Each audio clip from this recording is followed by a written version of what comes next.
Hi, I'm Stan Katz, and I'm running for the Summit School Board because simply, I believe we can be a lot better than we are. Our social outcomes, admittedly, are pretty good. We have a very low dropout rate, and we graduate over 96% of our students. The state gives us top ratings for that. But on the educational side, our achievement scores leave a lot to be desired. Our percentile ranks in language arts, math, and science range from a high of only around 75% down to a very disappointing low of 47%.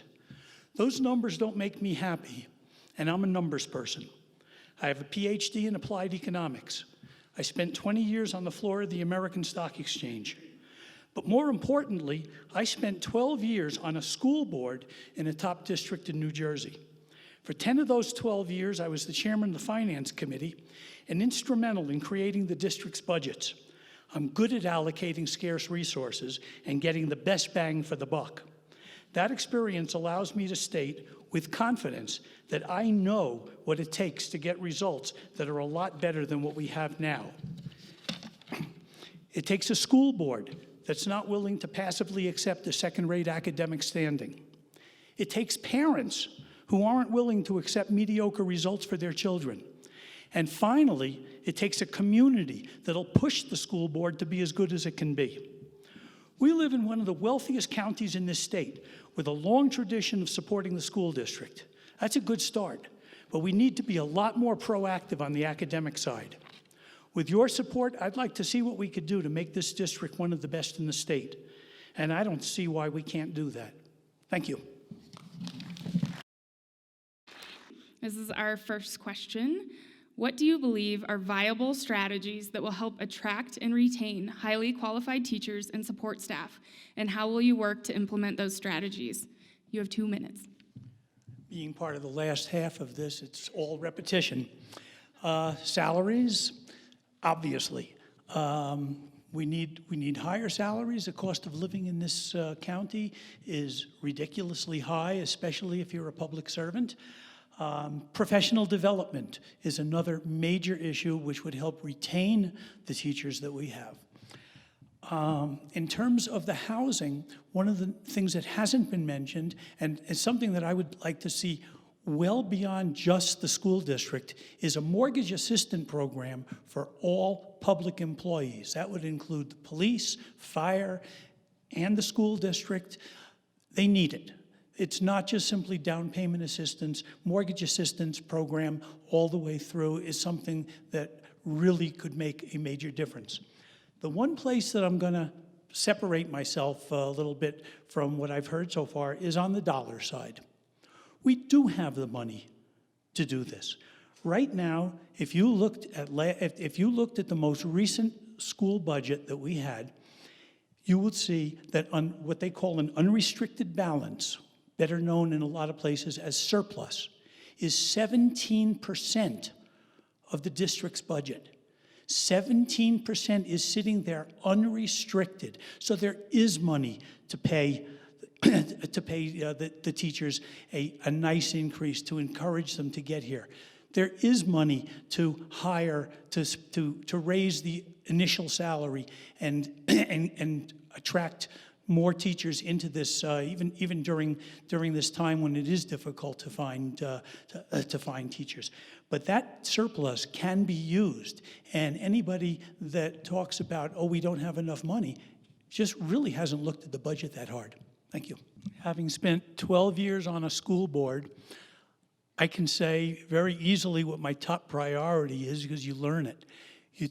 The top priority is whatever your biggest problem is. And right now, the biggest problem in this district is getting the younger kids to read at a level that they can feel comfortable with and be able to do everything else. Reading is not, English itself is not a subject that is in a vacuum. If you look at what what tests look like today, everything is word problems. So if you have a problem in math, you better be able to read and get it in your head what they're asking for. If you have a problem in chemistry, in history, in anything else, you need to be able to read. And right now, our results in the reading area are not what they should be. To me, that's the biggest fire. We have to put that fire out.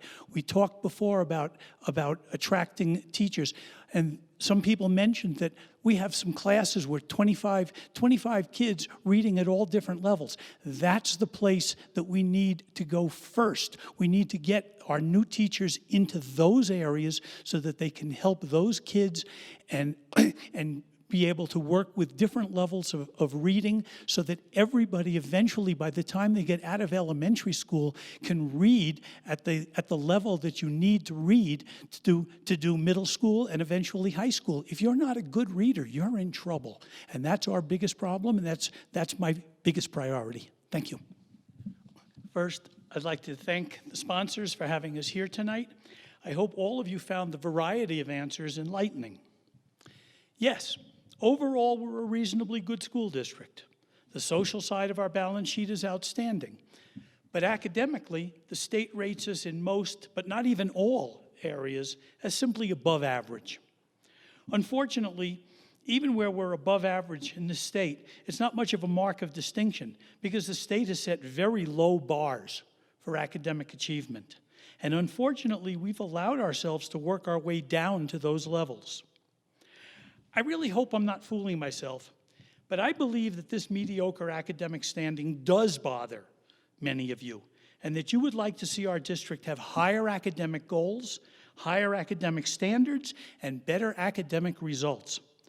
And I believe that many of you would also like to see a more proactive school board.